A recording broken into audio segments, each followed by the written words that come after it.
Hello students, in the previous lecture we have seen big M method to solve LPP. Now we are going to see some special cases of LPP such as infinite number of solutions, unbounded solution, infeasible solution, etc. So see the examples. Solve the following LPP by simplex method.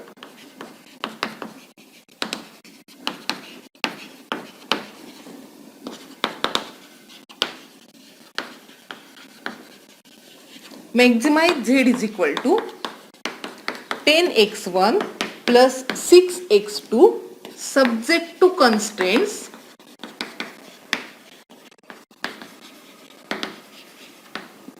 five x1 plus 3x2 less than or is equal to 30, x1 plus 2x2 less than or is equal to 18, x1 x2 greater than or equal to 0. If you observe this example, see that objective function is twice that of this first constraint. This implies that this LPP may have infinitely many solutions, because we know that if the objective function is multiple of any constraint and if that constraint is binding constraint also, then only it has infinitely many solutions. So we may think that the problem has infinitely many solutions. Now see the problem. To solve it by our simplex method, what we have to do, write down this in standard form. So the LPP in standard form.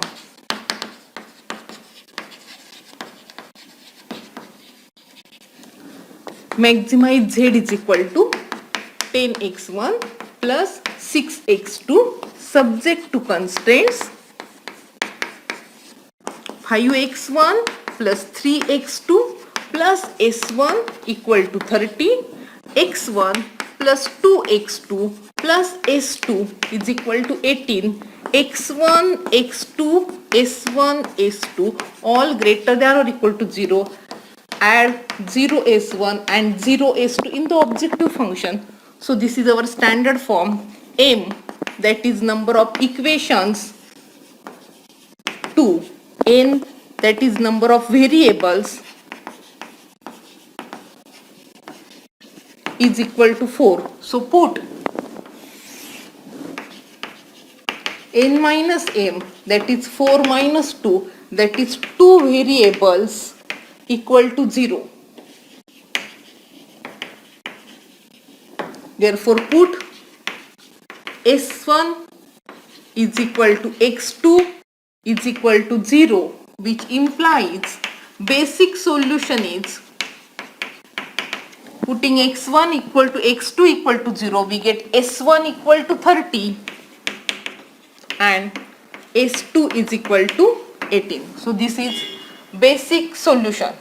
Once we get basic solution, we will prepare the simplex table to get the solution. So see the simplex table. Iteration number or whatever may be the operations.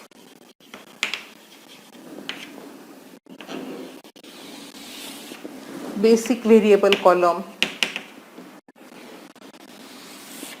All the variables such as x1, x2, s1, s2. Solution and minimum non-negative ratio.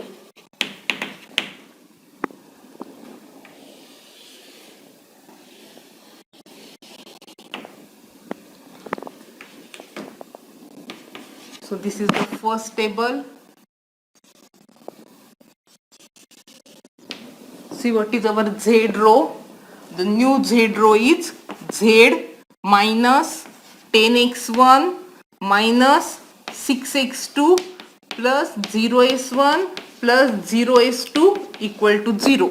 So see the coefficients. Z, x1 coefficient minus 10, x2 minus 6, 0, 0 and equal to solution is 0.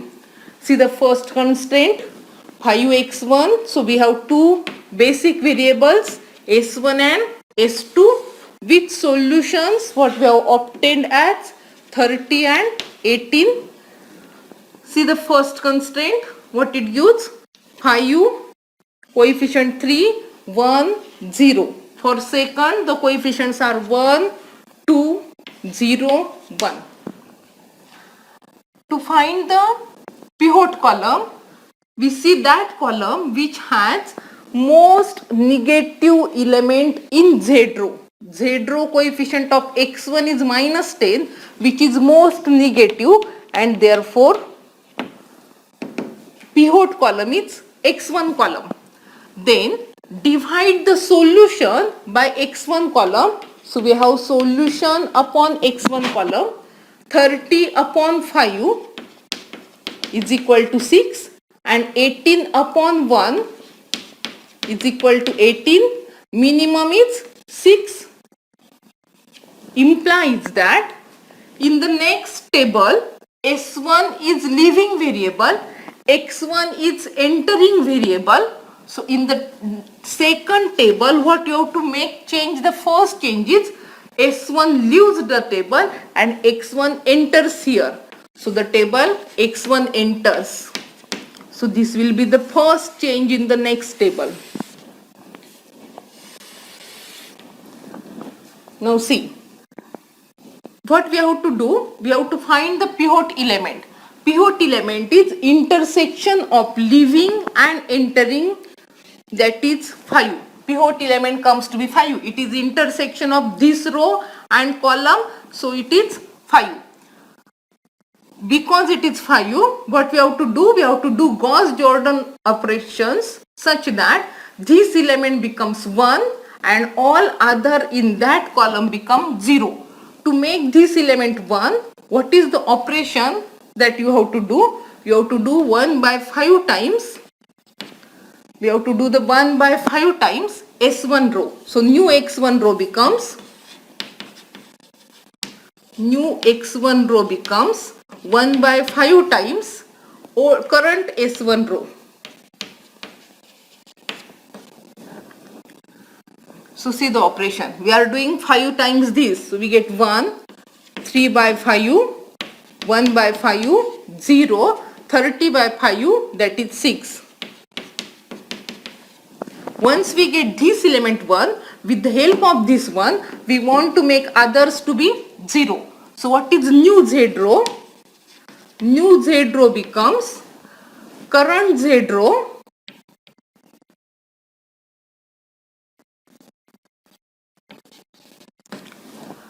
minus 10 times the new X1 row,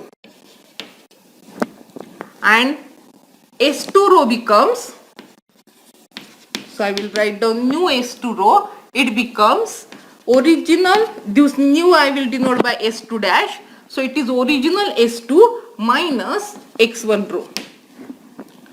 I will denote dash to show that it is new row. So new S2 row, that is denoted by S2 dash. It is equal to S2 minus X1. So do the operation. New Z row is original Z row minus become plus 10 times X1. Minus 10 plus 10 becomes 0. Minus 6 plus 10 times 3 by 5. This becomes 2. That is minus 6 plus 6, 0. 0 minus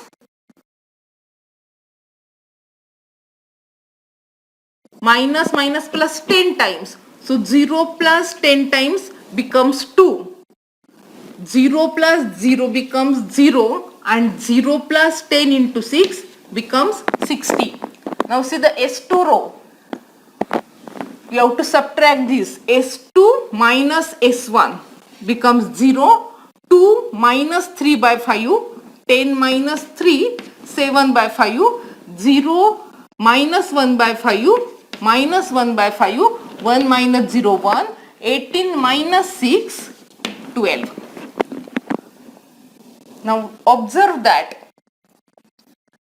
we want most negative, but in this row, all the z row coefficients are greater than or equal to 0. There is no most negative element, implies that the solution is optimal. So in the second table, see what happened. In second table, all z row coefficients are greater than or equal to 0, implies that solution is optimal, because we are not able to find most negative element, therefore solution is optimal. And see what is the solution. Value of x1 comes to be 6. See in the solution column, value of x1 is equal to 6, so we get x1 is equal to 6. There is no x2 variable, means x2 is equal to 0. And see the value of z in solution, it is z is equal to 60. So this is first solution. This is the optimal solution in this. Now observe that these variable x1 and s2 are basic variables. They appear in basic variable column. So x1 and s2. See this x1 and s2. These are basic variables, and the z row coefficients of those basic variables should be 0. But if in addition the variable which is not basic but its coefficient in z row is 0, then it gives the alternate solution. See how we get alternate solution. If you see that this coefficient is 0, this is for x2 variable. The z row coefficient of x2 variable is 0, though x2 is not in basic variable column, implies that there exists alternate solution. So why alternate solution exists, or when it exists? If any variable which is not basic variable has 0 coefficient in the z row, implies that there is alternate solution. To find the alternate solution, we start with this x row 0 and assume that this is pivot column. So now our pivot column is x2 column, that is pivot column. We divide it by, so we have solution upon x2 column, because we are assuming x2 to be pivot. So 6 divided by 3 by 5, that is 30 by 3, we get 10, and 12 divided by 7 by 5, that is 60 by 7.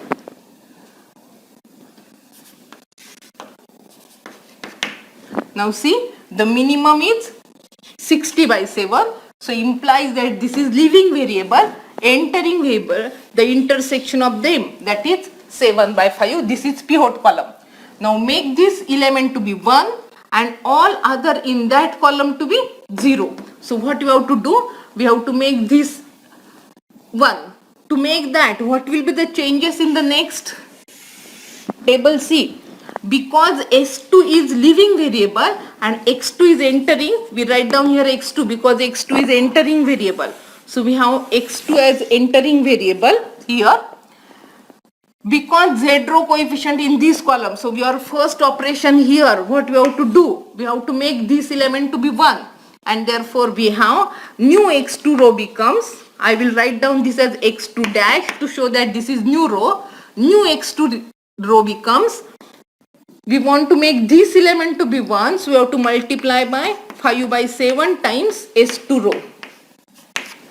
5 by 7 times s2 row gives our new x2 row, x2 dash row. So I am multiplying by 5 by 7, multiply by 5 by 7 and multiply by 5 by 7 gives 60 by 7.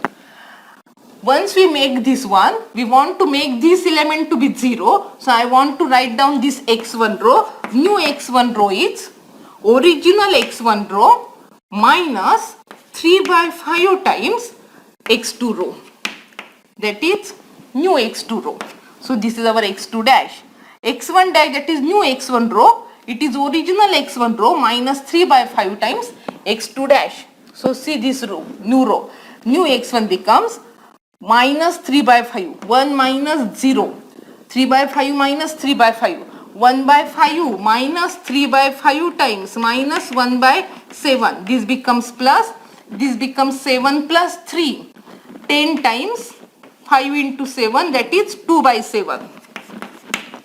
This becomes 0 minus 3 by 5 times, so minus 3 by 7. This becomes 60 minus 3 by 5 times, 60 by 7. So it becomes 5, 12, 42 minus 36 divided by 7, that is 6 by 7. And if you see the Z row, because it already has 0 coefficient, there is no other operation. So see what is our solution now. Because all Z row coefficients are greater than or equal to 0, all Z row coefficients are greater than or equal to 0 implies that this solution is optimal. And what is the solution?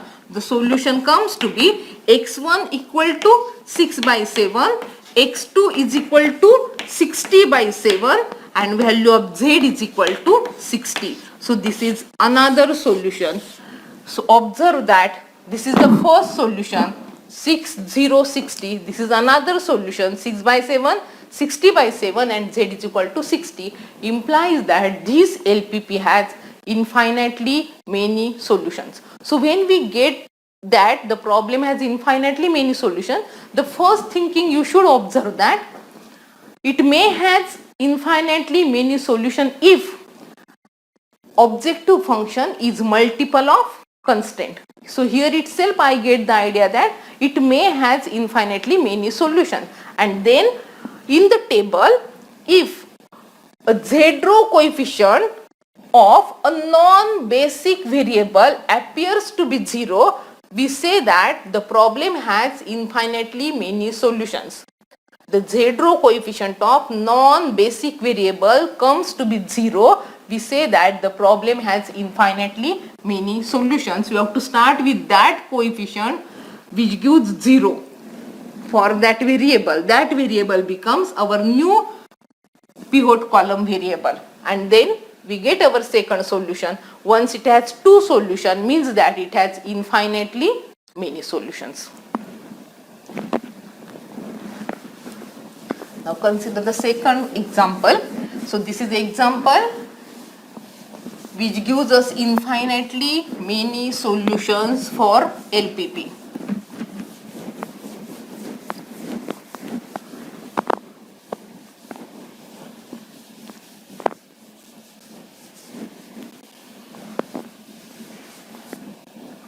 Now consider the second example. Solve the following LPP by simplex method.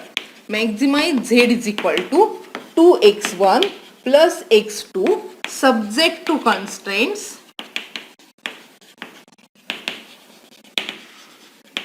x1 minus x2 less than or is equal to 10, 2x1 less than or is equal to 40, and x1 x2 greater than or equal to 0. Firstly, write down in standard form. What is the LPP in standard form? It is maximize z is equal to 2x1 plus x2 subject to the constraints x1 minus x2 add slack variable equal to 10, 2x1 plus s2 is equal to 40, x1, x2, s1, s2 all greater than or equal to 0, and we add s1 and s2 in objective function with 0 coefficients. So this is standard form. M is the number of equations, that is 2.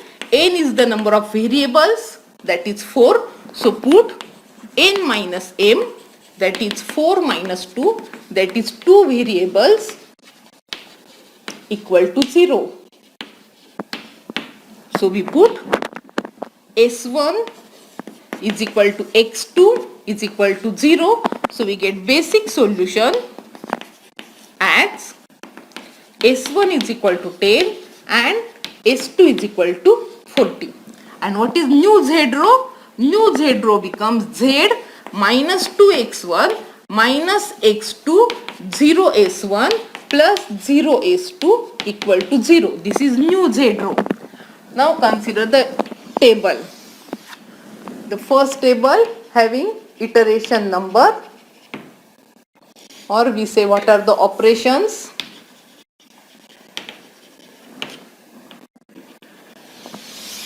Then basic variable column. There are 4 variables x1, x2, s1, s2. Solution column. And last one is minimum non-negative ratio.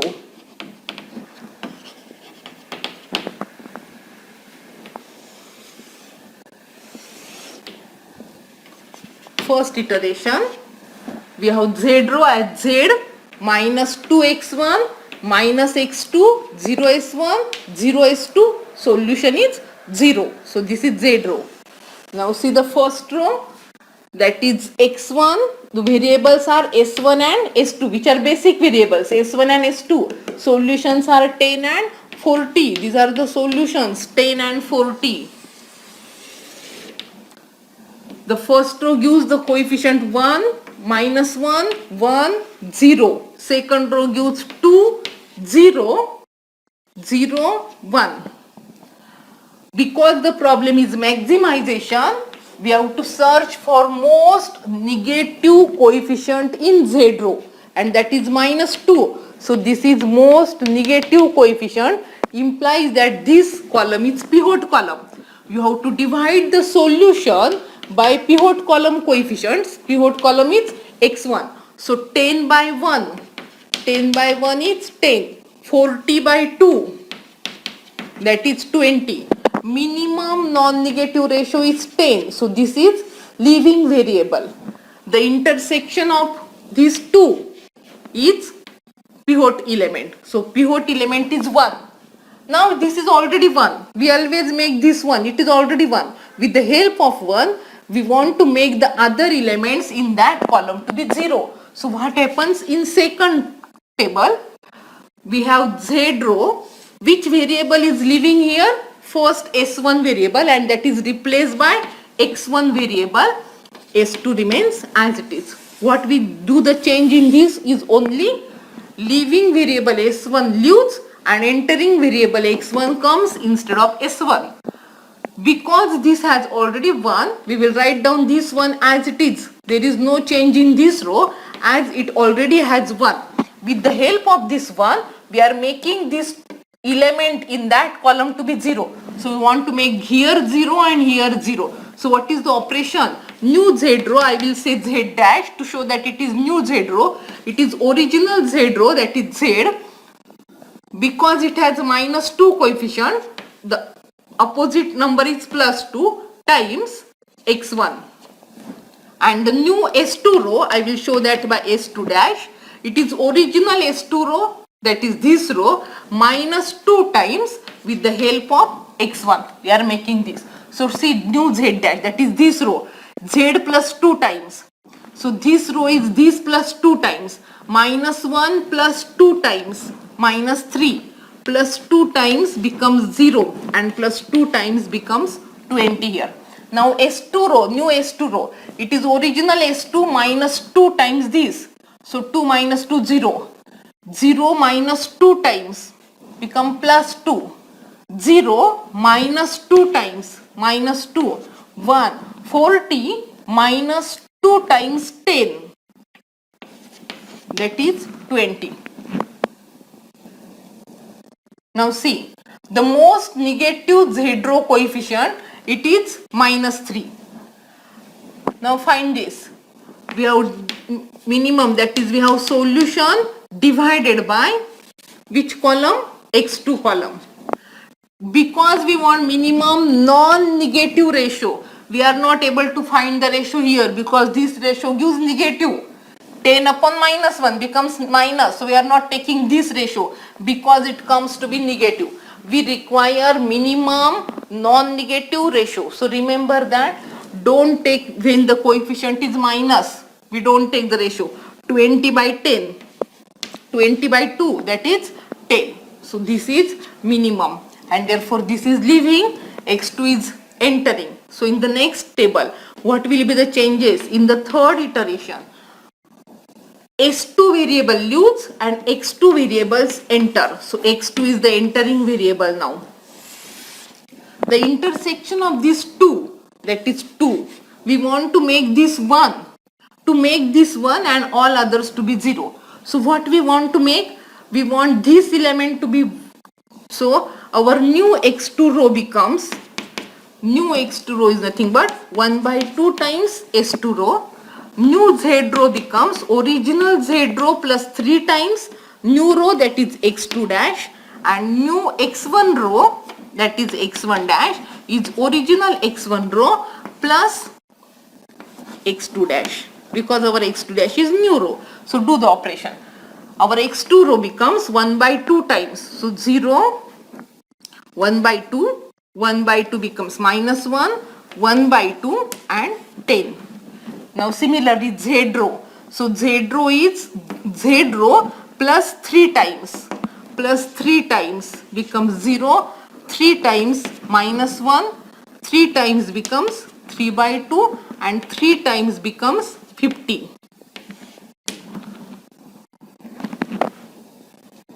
Then x1 row, new x1 row becomes original x1 row plus x2 dash.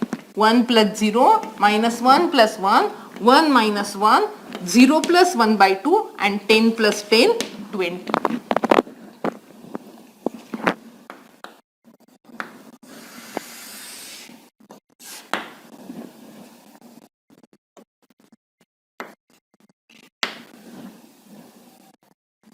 Now see, this coefficient is negative, that is minus 1. We want minimum non-negative ratio. If you take 0, 20, we get the ratio to be solution divided by S1. Observe that here comes to be 0. So we can't divide because we want minimum non-negative ratio. We are not dividing by 0. Similarly, this is also minus 1. We don't want negative. When it is 0 or negative, we do not divide by that because we want minimum non-negative ratio, and therefore these two minimum non-negative ratio is not possible because minimum non-negative ratio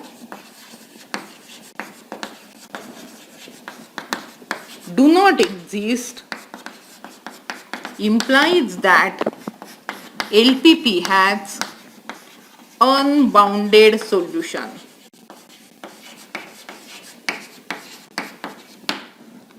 See here, this column is column with most negative z row coefficient, but if you observe that column contains all the elements which are either negative or 0. So we are not able to find minimum non-negative ratio, and whenever we are not able to find minimum non-negative ratio, this implies that the LPP has unbounded solution. If you observe this graphically also, you will get the idea that LPP has unbounded solution. See, if you find this graphically, see what will happen graphically. If you draw the graph for this, x1 minus x2 equal to 10. When x1 is 0, x2 will be minus 10. I will take here minus 10 x2. So this is 0 minus 10, 1 point. And when x2 is 0, x1 is 10. So this point I get the line having going through 10 minus 10. So this is first line. Which region we require? See, if you put 0, 0, 0 is less than 10, origin satisfied. So we want this region which contains origin. And if you see second, 2x1 equal to 40. So x1 equal to 20, x1 equal to 20. That is this line, x1 is equal to 20. And x1 is equal to 20 because it is less than, we require origin side. See this region. This is our required feasible region. The feasible region is unbounded. And the maximization also consists of the variables which go on increasing the value, and therefore the LPP has unbounded feasible region as well as unbounded solution. So feasible region is also unbounded and solution is also unbounded because x1 and x2 takes any value, and as it go on increasing, z go on increasing, and therefore this LPP has unbounded solution.